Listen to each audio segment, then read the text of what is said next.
Dopo l'incontro dello scorso 20 ottobre su Porto Empedocle, stamane vertice in prefettura sulle modalità organizzative del piano di contingenza sanitaria per i migranti a Lampedusa. Un momento per fare il punto sull'assistenza sanitaria da parte dei soggetti coinvolti nell'accoglienza e assistenza dei migranti a Lampedusa. Lo scopo della riunione è stato quello di verificare in maniera puntuale e calibrare ciò che è previsto su una pianificazione di carattere regionale rispetto a quelle che sono le oggettive specificità dell'isola di Lampedusa, il suo isolamento geografico, una competenza di carattere sanitario che non è quella di Agrigento ma è quella di Palermo, ed ecco perché sono venuti i responsabili dell'ASP di Palermo e abbiamo, fatto un lavoro abbastanza certosino, in maniera virtuale sostanzialmente, prefigurato dalla fase di allerta a mare fino allo sbarco sul molo Favaloro, con i servizi di assistenza, come devono essere resi, ciò che è necessario ancora fare. Ecco, abbiamo proprio prefigurato tutto quanto questo in modo da poter svolgere al meglio questo tipo di specifico servizio di assistenza sanitaria ai migranti. Nello specifico emerge qualcosa in particolare?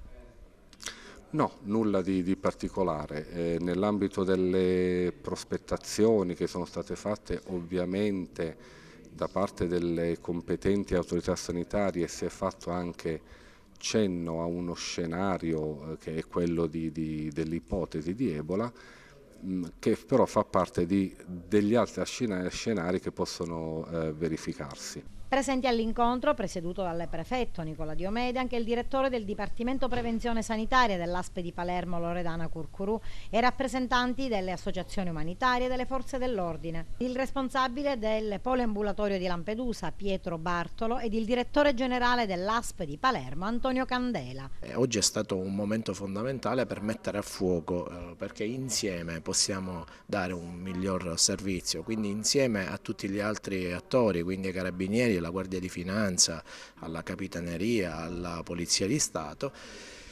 Attraverso soltanto questa sinergia possiamo fare ancora meglio.